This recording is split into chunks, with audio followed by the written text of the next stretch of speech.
పట్నం నాగులబావిలో ఎన్ఐఏ అధికారులు తనిఖీలు చేస్తున్నారు. అక్కడ రిటైర్డ్ హెడ్ మాస్టర్ అబ్దుల్ ఇంట్లో ఎన్ఐఏ అధికారులు సోదాలు చేస్తున్నారు.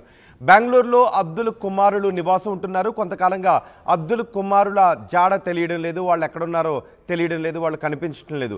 దీంతో అబ్దుల్ కుమారులకు ఉగ్రవాదులతో లింకులు ఉన్నాయనే విషయంపై ఎన్ఐఏ అధికారులు ఆరా తీస్తున్నారు. ఎన్ఐఏ అధికారులు అనంతపురంకి వచ్చి అక్కడ తనిఖీలు చేస్తుండటంతో ఒక్కసారిగా స్థానికంగా కలకలం రేపింది. దీనిపై మరింత సమాచారం మా ప్రతినిధి నాయుడు అందిస్తారు. నాయుడు, ఎన్ఐఏ దాడులకు సంబంధించి మీ దగ్గరున్న సమాచారం ఏంటి?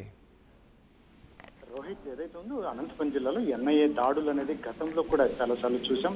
ఇది ఏదైతే ఉందో ఈ చాలా మంది ఎన్ఐఏకు అనుకూలం ఎన్ఐఏ బృందాలు కూడా తనిఖీ చేసి ఈ ఏదో మొత్తం మీద అయితే మాత్రం వీళ్ళు చేస్తున్నటువంటి చాలా మంది రిటైర్డ్ టీచర్స్ కావచ్చు, ఇలా అంటే మీ ఇతరత్ర చాలా మంది ఇళ్లలో కూడా సోదాలు కూడా గతంలో చేసినటువంటి పరిస్థితి. ఎన్ఐఏ బృందాలు కూడా ఇక్కడ తనిఖీలు చేసి చాలా మందిని అరెస్ట్ చేసి కేసులు కూడా నమోదు చేసినటువంటి పరిస్థితి. ముఖ్యంగా ఈరోజు అనంతపురం జిల్లా రాయదుర్గంలో నాగులబావి వీధిలో తండ్రి అబ్దుల్ రిటైర్డ్ టీచర్ అయినా అబ్దుల్ ఇంటిలో సోదాలు కూడా నిర్వహించారు. ఇక్కడ వారి కుమారులు ఇక్కడ బెంగళూరులో ఉంటారు. వారు అయితే ఈ మధ్య కాలంలో కనిపించకుండా తిరుగుతున్నారు. అందులో ముఖ్యంగా వీరు యాక్టివిటీస్ కూడా కొంచెం అనుమానాస్పదంగా ఉన్నాయి. కాబట్టి వీరిని ఈ ఇంటి వరకు అక్కడ బెంగళూరు కావచ్చు, బెంగళూరులో కూడా సోదాలు చేస్తున్నారు, కానీ అది పూర్తి సమాచారం అందట్లేదు. కాకపోతే వీరిని రాయదుర్గం, అనంతపురం జిల్లా రాయదుర్గంలో మాత్రం ఈ సోదాలు నిర్వహించి ఒక వ్యక్తిని కూడా అదుపులోకి తీసుకున్నట్టుగా మనకు సమాచారం. ఏదైతే మీడియాని కానీ అక్కడికి రానివ్వకుండా జాగ్రత్తలు కూడా తీసుకున్నటువంటి పరిస్థితి.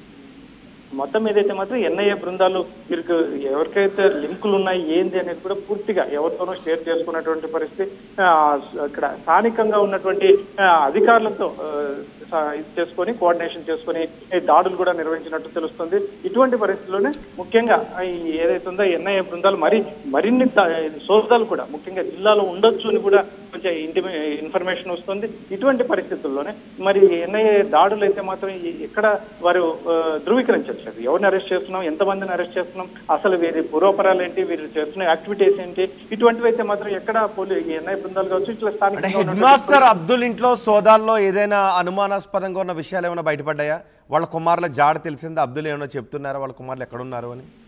అది అక్కడైతే మాత్రం వారు సోదాలు నిర్వహించారు. ఏమి దొరికే ఏమనేది కూడా అసలు ఎక్కడికి బయటికి ఏమి చెప్పట్లేదు. స్థానిక పోలీసులు కూడా చెప్పట్లేదు. ఒక వ్యక్తిని అయితే అదుపులోకి తీసుకున్నటువంటి పరిస్థితి.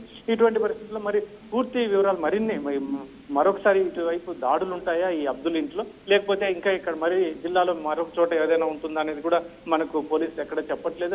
ఎస్పెషల్లీ ఎన్ఐఏ బృందాలు అయితే మాత్రం అటు దగ్గరికి ఎవరిని రానివ్వట్లేదు. మీడియా బృందాన్ని కూడా అసలు దగ్గరికి రానివ్వట్లేదు. వీడియోలు కానీ ఫోటోలు కానీ తీయనివ్వట్లేదు. ఇటువంటి పరిస్థితుల్లో మరి పూర్తి సమాచారం రావాలంటే స్థానికంగా పోలీసులు ఏమైనా సాయంకాలం కానీ ఎందుకంటే ఇప్పుడు ఎవరిని అదుపులోకి తీసుకున్నాం, ఎందుకు తీసుకున్నాం అని చెప్పేసి అయినా కనీసం మినిమం ఇన్ఫర్మేషన్ అయితే బయటకి ఇవ్వాలి. కాబట్టి పోలీసులు ఏమైనా చెప్తారనేది వేచి చూడాల్సిన అంశం.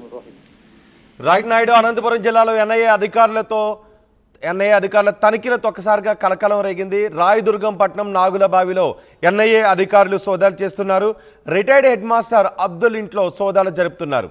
బెంగళూరులో ఉంటున్నారు అబ్దుల్ కుమారులు. అయితే కొంతకాలంగా అబ్దుల్ కుమారుల జాడ తెలియడం లేదు, వారు ఎక్కడున్నారో తెలియడం లేదు.